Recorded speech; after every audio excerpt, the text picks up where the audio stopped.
Good evening, viewers. Nature's fury has been unleashed in God's own country. Several parts of Kerala have been ravaged over the last 4 days with heavy rains lashing down on the state. 34 people have lost their lives, thousands have lost their homes and are taking refuge in relief camps. The red alert, which was issued earlier for 8 districts, still holds for areas such as Wayanad and Idukki until the 14th of August. 24 dams across the state which had been opened up further led to flooding of some towns and villages. That's what we're going to focus on over the next 30 minutes. But first, take a look at this report. Unprecedented destruction. Nature's fury hits God's own country. 34 lives lost in just 4 days. The heavy rains that's affected the state for the last 72 hours has caused severe damage in these kind of low-lying areas where water has completely locked and submerged. You can also see the various plantations and crops, especially agriculture crops. For the last 4 days, Kerala is battling one of the worst calamities of recent times. More than 60,000 people have been displaced and moved to 500-odd relief camps. Around 1,600 houses have been damaged due to the heavy downpour. The numbers stand at 60,000 people displaced from their houses, asked to evacuate immediately. Half of them, their houses washed away.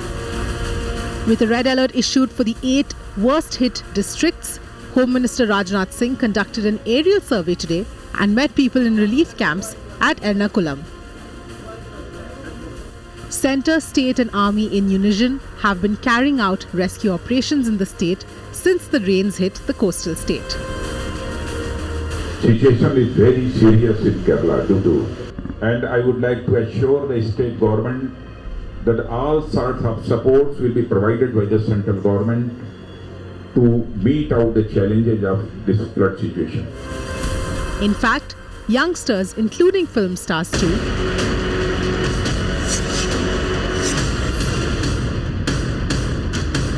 1 lakh people. Thousands of people had to be shifted to the relief camps. Today I visited one relief camp in Paravar Taluk and became aware of their sufferings also. I must say that the entire nation is firmly standing by the people of Kerala at this difficult juncture. The centre is closely monitoring the flood situation here and providing all possible assistance to Kerala state. We will leave no stone unturned to mitigate this unprecedented disaster. The inter-ministerial centre team visited Kerala this week. The team visited 7 districts. MS Home, Mr. Kiran Rijiju also visited this state 10 days before. The centre is extremely sensitive to the needs of the Kerala state at this critical juncture. The first installment of rupees 18.25 crore of the central share of SPRF for 2018-19 has released last month.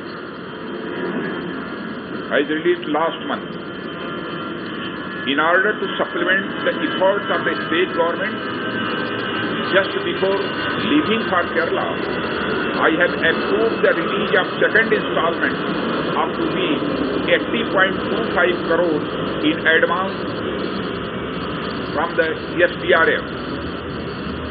3 NDRF teams are pre-positioned in Kerala during monsoon session.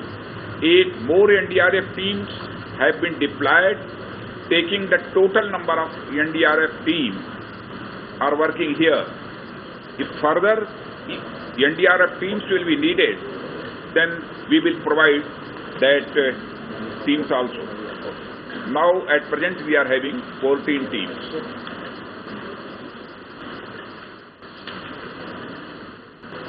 I understand the sufferings of people of Kerala from the present crisis. Since assessment of damage will take time, I hereby announce immediate relief in advance of amount 100 crore. I met leaders of all political parties. They also expressed their concerns and requested for central assistance. I would like to appeal all the political parties, social and cultural organizations to join hands with the state government in mitigating the sufferings of the people of Kerala. Thank you very much. Stage बोलना पड़ा. अब इसमें they can take, but I think Kerala hope more financial assistance from. Yeah, we will provide. ये देखिए कोई हिंदी वाक्य मिल गया है.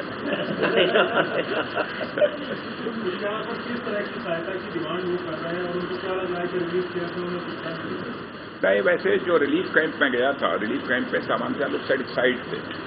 उनका कहना था कि स्टेट गवर्नमेंट के द्वारा पूरी हमारी मदद की जा रही है. They were fully satisfied. They have not made any complaint against the state government. Louder, please. Both forces. If it will be needed, then we will provide. So the total assistance now declared is 100 crore. Yeah. The total assistance that has been declared is 100 crore. No. 10 days before, 80.24 crore. Before leaving the Delhi. All right, that was Union Home Minister Rajnath Singh, who is currently in Kerala to do a ground check of how bad the situation is there. It's the press briefing that he is conducting just after conducting an aerial survey of the most affected regions. He has announced an immediate relief of 100 crores and has assured the people of Kerala that the entire nation stands with them and they will ensure that they will not leave any stone unturned to mitigate the situation. Currently, 14 NDRF teams are working in Kerala to provide rescue relief operations, and the centre will provide more teams as and when required. But the question, of course, is how bad is the situation in Kerala? What are the kind of rescue relief operations that are being carried out? And importantly, how long will it take to rehabilitate those affected and bring the situation back to normal?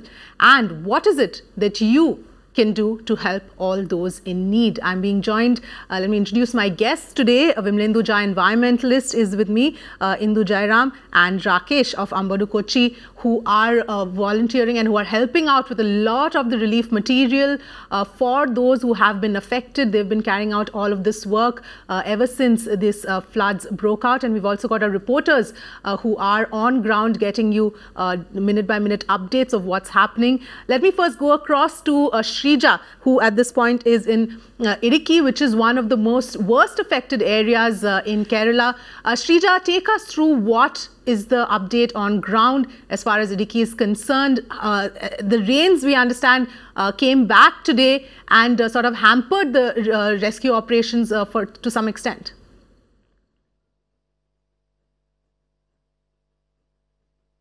Well, as you rightly pointed out, it's been over 8 hours that we are witnessing over here. Continuous rainfall right here at Idukki. Right now, I'm standing at Adimali. And on to your left, if I could ask my camera person to pan, what we understand is that there was this particular house that completely collapsed. It came down, crashing down like a pack of cards. We understand a family of 5, in fact, lost their lives right here. And this is the very location that where I'm standing, Adimali, where we are seeing more than in fact, landslides which are being reported. Even now, in fact, officials right now are at work. The civic authorities are right now at work. They are clearing the path for especially the commuters who continue to take this particular stretch of road. Now, this is the debris which I can show you. Now, these are the visuals.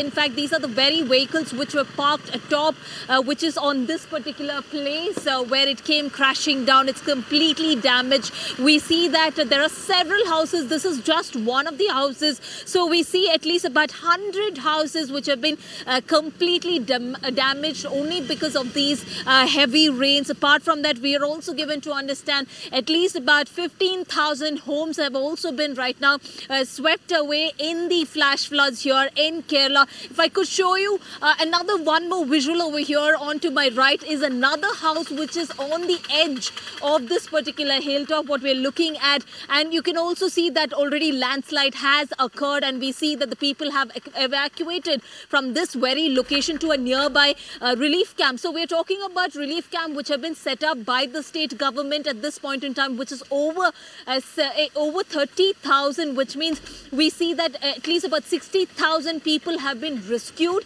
and the rescue operations are continuing. So we see this morning also, we did show you visuals how people have been in fact moved out of certain remote areas by the NDRF teams. They are on standby at various locations because they know for a fact that anything can happen at any point in time. Absolutely, Shrija. Thanks for getting us that ground report. Let me go straight away to my guests at this point. Vimlendu, let me come to you first. Before we get down to understanding the kind of rescue and relief operations going on at this point, give us a sense of how serious this entire situation is, because this is the first time in several years that this kind of rainfall has been received by Kerala. And from what I understand, it's also the first time ever that the gates of 27 dams were opened up.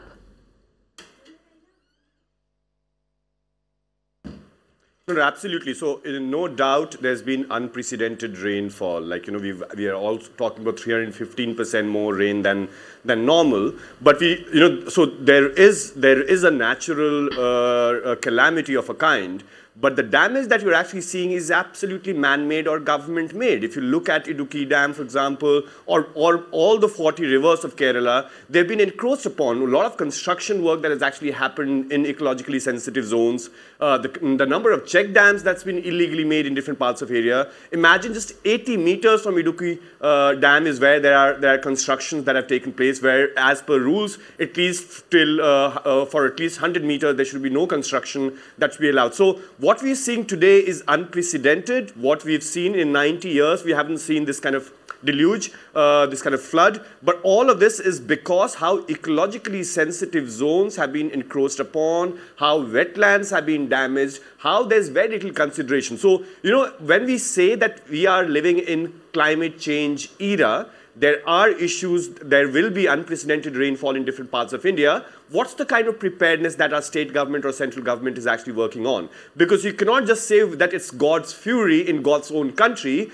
It's actually government's fury in many, many ways in God's own country. And that's the reason why you see over 40 people who have actually died and thousands of them who have actually been displaced. So unfortunate, and hope there's some sort of learning, because right now, of course, our focus is on disaster management, on disaster relief. But what's the long-term plan that states like Kerala or other areas have that are actually very, very vulnerable? Because if it has happened now in 2018, there's no doubt that this will happen once again, because we're living, as I told you, that we're living in a climate change era where we will have rainfall of different magnitude, of something that you can't imagine. And there's not a single word that we've actually heard from our central government or our state government on how do we prepare for future. Did we go wrong in our planning and development and infrastructure development? Because we totally did go wrong. If you look at all the disaster that has happened, most of the damage is in ecologically sensitive zones where construction took place against the law. Right. All right. Indu, let me come to you. What Vimlendu is saying. We've seen, of course, what happened in Chennai. We saw what happened in Mumbai last year. This issue of flooding and heavy rains and areas and cities, states not being able to take it has been going on for a while, and now we're seeing the same thing happening in Kerala. From your perspective, as somebody who's been carrying out a lot of this work, who's been seeing firsthand what's happening and what's the cause of all of this, how much would you say is a result of man-made encroachments, for example, in this situation?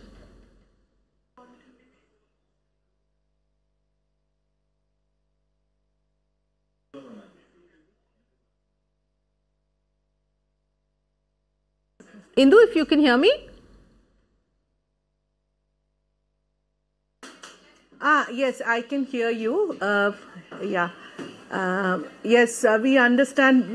We Anbadakochi actually started our operation during the Chennai floods, which was in 2015 December. So this actually, we started it as a Facebook organization. And when the floods hit Chennai and we knew that Chennai needed help, a group of like-minded people who were really passionate and who really wanted to help Chennai, we gathered together and with then collector Mr. Rajamanikim sir, we started this organization and we started collecting materials, which we started in a very small way. And by the time we finished the project, we actually sent around 24 trucks of Chennai relief.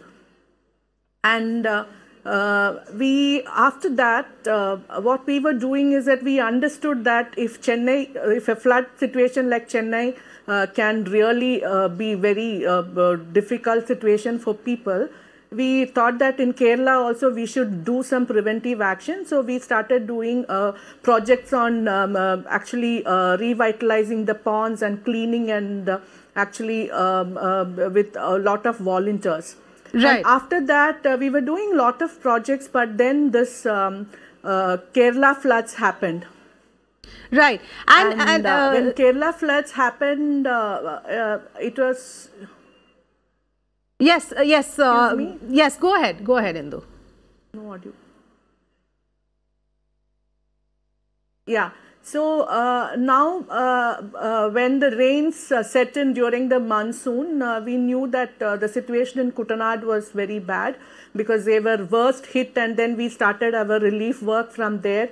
And since Anbadakochi works with the district administration, it was very easy for us to do all the work very smooth. But yes, it was a very difficult situation because once we were just done with the Kutanad operations, then this major flood hit, and this is affected major areas like Idukki, Palakkad, Wayanad, Malappuram, and lot of other areas.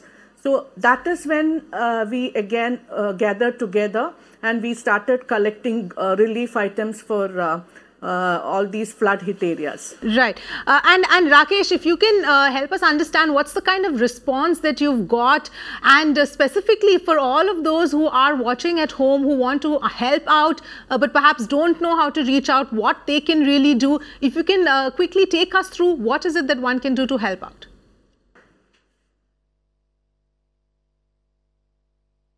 It is pretty simple. We have on our Facebook page, Anbadakochi, we have it's a hashtag is Do for Kerala. If you can, if you follow that, you will be updated in terms of every item that is required for in terms of helping the people. And along with that, we are currently at Regional Sports Center in Cochin, Kadwandra, where the collections have started from last evening onwards, and definitely from today morning, the response that we have got from the public is definitely overwhelming. It has increased in every hour. So, and we are hoping to continue that for at least another few days until we have we try and reach the maximum set of people across all the affected areas. Right. And we are segregating every product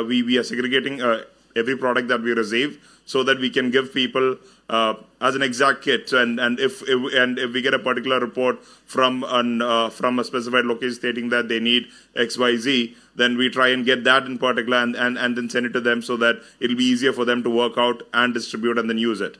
Right. So, Rakesh, what are the items that currently are needed that perhaps if people are looking to donate, they could do so?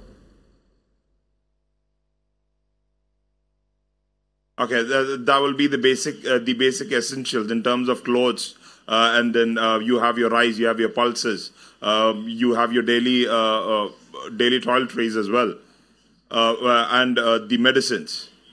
You have products like rusk, which has a longer shelf life. All right. Because it is although it is about reaching the immediate requirements, it is post the post the flood, they will need continued help at least for a couple of weeks, so that they can get back on their feet and they can start off their life from where they stopped. Absolutely. In fact, Vimlendu, just taking that point forward, how, in your experience or what the kind of instances that we've seen in the past as well, in such a situation, how long typically does it take to rehabilitate people, to bring them back to normal? Because so many thousands of people have lost their homes. They probably don't know. They're in relief camps today. They don't know where they're going to perhaps be tomorrow. Yeah, so I couldn't hear is you the question for me? Yes, Vimlendu, for you. Go ahead.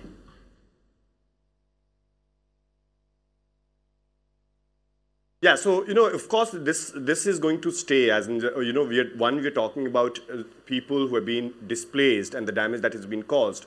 But we're also talking about the landslides that have taken, people losing their farmland, people losing their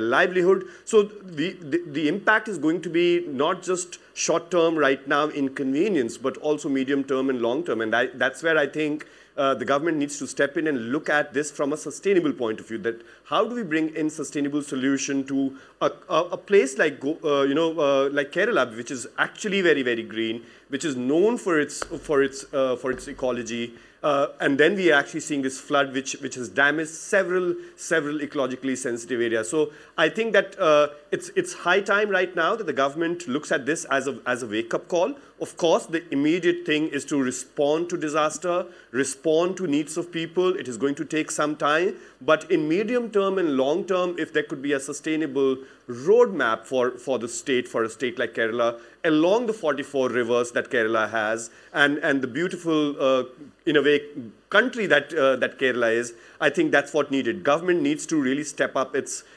action right now and think medium term and long term in rehabilitating these people, but also rehabilitating its state, because this haphazard construction that's been going on across Kerala right now, without keeping in mind the vulnerability, the climate change, the rainfall, the Western Ghats, everything that we're talking about in that sense has to be taken care of. Absolutely, Vimlendu. All right, we're completely out of time. I would like to thank all my guests and for our viewers. That's the situation as far as Kerala is concerned, and it's not yet over because the IMD has predicted heavy rainfall continuing for the next 1 or 2 days, and it is after that only that proper relief and the rescue operations will start and the rehabilitation process will really start. Meanwhile, you can log on to Ombadu Kochi's Facebook page, find out how you can donate, send items to those who need. Remember, there are thousands of people there who are without homes, who have lost their houses, who have lost, several of them lost their families as well. We'll continue tracking the situation in Kerala on Mirror Now. But for now, thank you for watching.